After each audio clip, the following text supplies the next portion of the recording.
Title: A Heartbreaking Betrayal.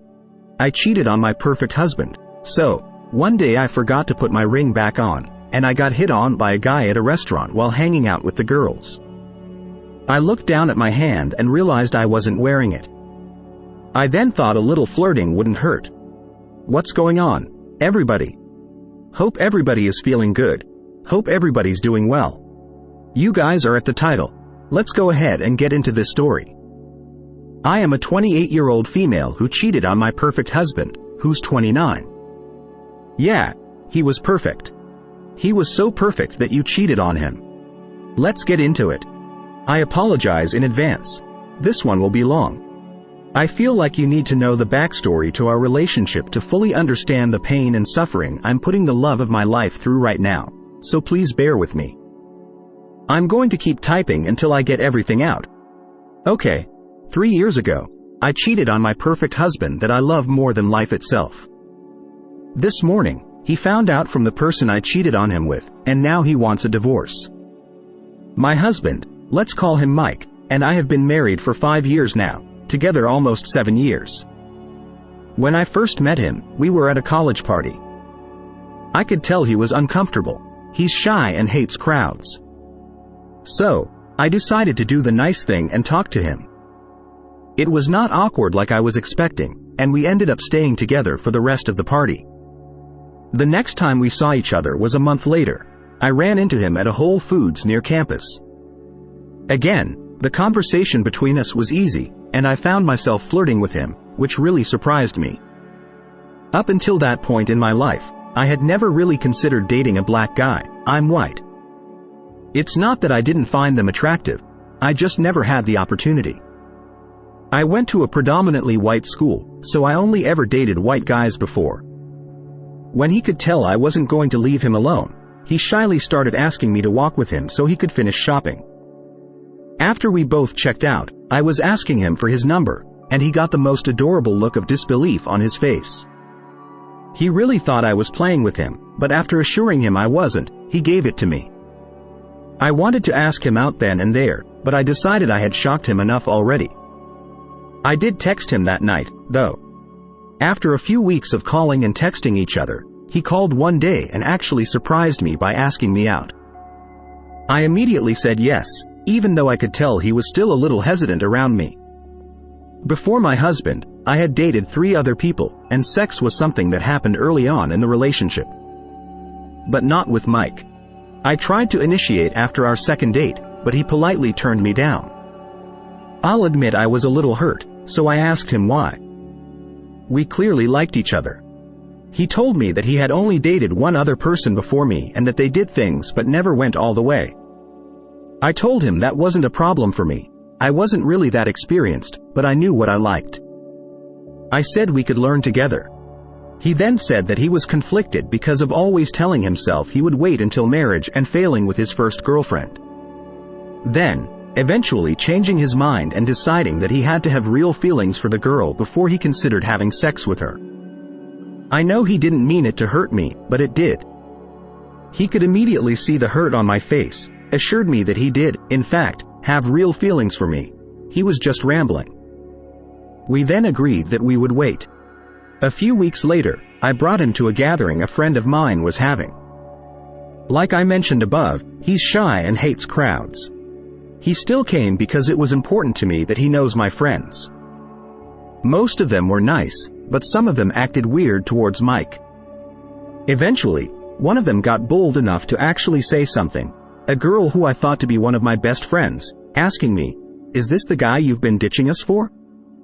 You could do so much better." That's when I realized what the weird looks were. I looked at my then boyfriend Mike and saw the hurt on his face. She said it in front of him. I told that friend, "No, he's the one who could do so much better. I'm lucky to even have him." He didn't even stay after that. I found out from a real friend that some of my mutual friends thought I was too good looking for Mike.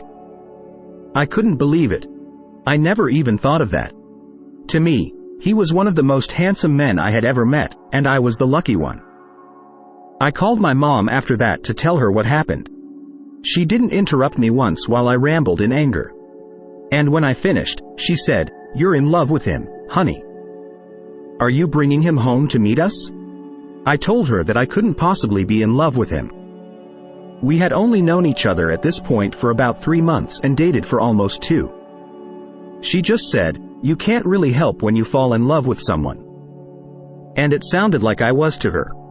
I went to his apartment unannounced after talking to my mom and asked him to just hold me. Eventually, he got me to tell him what was wrong. I told him everything but what my mom said about being in love. I wasn't ready to say that 4-letter word yet. He told me he actually thought I was out of his league and might leave him when someone better looking comes along. I've always known that people considered me better looking than most, but to hear him say that broke my heart. I told him that's not true and that I didn't want anyone else. It went a little back and forth from there until I thought he accepted what I said. I wanted him and only him. That night, we had sex for the first time. Even though it was a little clumsy from his inexperience, I enjoyed it better than with any other guy the first have ever been with. Now I know it was love I had for him. Afterwards, when we were cuddling, he brought up our earlier conversation.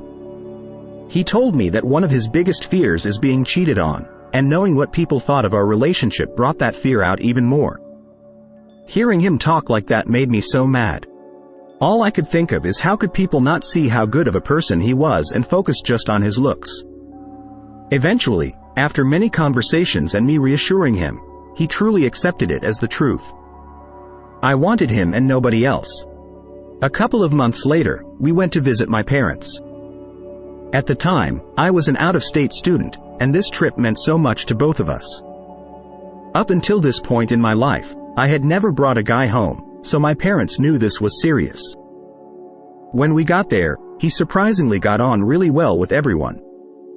I told my parents in advance that Mike was a little shy, so they didn't pounce on him when I introduced him to each other. That may have been why they got along so well. My baby brother, who was 2 at the time, and Mike were basically inseparable for our entire trip. I could tell he would be an amazing father. I told him that I loved him for the first time while watching them play. We got married 2 years later after we had our first baby. Mike started to travel a lot for his business, and he offered to let his business partner do most of the traveling so he could stay home with us. I told him that we would be fine. He was only gone for 2, maybe 4 days at a time. One of the times he was gone, I was hanging out with a friend, Rachel, and someone I didn't know joined us. I came to find out that this is a new friend of Rachel's. We don't find that out at first. Then she starts asking questions about my marriage. Am I happy? Does he still treat me the same? I didn't think much of the questions. I just figured they were interested in what marriage was like. Neither of them was married at the time, so I answered honestly. Yes, I am still very happy, and he treats me the same as before marriage. A married woman hanging out with single women? No, you set yourself up for failure. They started to suggest that I really wasn't happy. Usually, when someone talked bad about my relationship, I lash out. But I decided to ask why this time. They said that Mike pretty much abandoned me after having our daughter. As I mentioned above, he offered to stay, but I knew this was important to him, so I told him to go. I'll admit that I resented him a little for leaving me, but he was never gone long. They went on to say that maybe he didn't love me like before and he was using these trips as a way of getting away. They're trying to put it in her head. They're putting it in her head that she should cheat or she's using this as an excuse. Deep inside, I knew that wasn't true, but also a small part of myself considered it. I really was stressed out with taking care of our baby girl and dealing with things around the house. After talking to Mike about it, he had a maid service come in once a week to clean, and we decided to hire a live-in nanny. I hung out with them a few more times after that. In that entire time, I kept thinking that they were right. Even though he did all the right things, for some reason, it didn't feel like enough. There you go, guys, it's never enough. So one day, I forgot to put my ring back on, and I got hit on by a guy at a restaurant I was at with the girls I mentioned before. I looked down at my hand and realized I wasn't wearing it. I then thought a little flirting wouldn't hurt. He ended up talking me into going to the restaurant bar with him. Neither Mike nor I are heavy drinkers, but I let this man talk me into having more than I usually do. Nothing happened that night, but I did give him my number. Around this time, Mike had been very busy, so we talked less and less. So when the guy called a few days later to ask me out, I said yes. A married woman. At the end of the night, one thing led to another, and I cheated on my perfect husband. I said it earlier. If she agreed to, okay, we'll wait till marriage to start having sex or whatever. I said earlier, somebody else was going to be hitting it. He's out of town all the time. He's not hitting it. About 10 minutes into the act, I truly realized what I was doing. I immediately put a stop to it. I told him I was married to a man that I loved more than life itself, that this was wrong, and I had to leave. I never told a soul about this, and when Mike got back, I completely rededicated myself to our marriage. I haven't strayed since. Wow, present time. This morning, Mike woke me up at 6 a.m. to tell me that he had to go meet someone. I thought nothing of it and was asking if I should have breakfast ready for him when he got back. He told me no because he wasn't sure how long he would be. He then gave me a quick kiss and told me to go back to sleep. I did just that, but little did I know the person who he was going to meet would be the one to ruin our lives. He didn't get home until 5 that afternoon. I called him a few hours earlier. He told me he ended up at his mom's house and that he would be home soon. Again, I thought nothing of it. He comes through one of two doors, the front or the garage, and I hadn't heard either of them open. So, I called again, and he told me he was in our room. When I walked into the room, I noticed he had been crying. I tried to go to him, but he pulled back from me like it burned him. He has never done that before. Before I could finish asking what was wrong, he was asking me, did our vows to each other mean anything? I knew what he was talking about as soon as he said it. It seemed like all of the air in the room had been sucked out. The pain on his face broke my heart. When I didn't say anything, he said, "Don't insult my intelligence by lying to my face." I went on to tell him everything, like I mentioned above, crying the entire time. When I finished, I started to beg him not to leave me. He brought up his rule about cheaters. He doesn't give second chances. That's when my crying turned hysterical. I forgot my mom was there, but that's when she came to our bedroom door asking if everything was okay.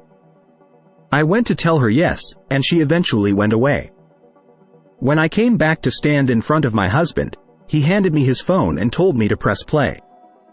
The man I cheated with recorded us without my knowledge. It confirmed everything I said about stopping it. He said, "I will never be able to unsee that, the woman that I love with another man." This was 3 years ago, babe, and I haven't strayed since. It meant nothing. How long ago it was doesn't matter. You had another man's mouth on yours and bio much and still do what you did. I'll do anything to fix this. Maybe we could go to couples therapy. I want a divorce. I won't put either of us through the pain of trying to work this out. You know I'll never be able to get that video out of my head, no matter how much I want to hate you right now. I just can't. For some reason, I still love you. I kept begging him to reconsider after that. Eventually, he tells me that I can stay in the master, and he'll go sleep in one of the guest rooms in a few minutes. I just think about losing him. She said I should tell him, but now I feel like he will think I'm trying to manipulate him into staying with me. I've known for a few days that I'm pregnant, so it's not like that. I really regret my actions. What should I do? How can I fix this? He needs to get a DNA test. They had a baby, and she is pregnant again, and he mentioned that she was indifferent to him early on or sometime throughout their marriage. Maybe she cheated like this. Those things will show up. The problem is to learn from the mistakes of others. I'll put the link in the description as usual. I know what you think about this. Oh, she has the perfect husband. She describes him as the perfect husband. He is everything she wants, you know. He seems as a great provider, giving her a great home. He has his own business. He is doing what he does for her and his family, and she walks out on him because he has been gone for 4 days. Thank you for joining me on this emotional journey. Share your thoughts in the comments section below and I'll see you in the next story.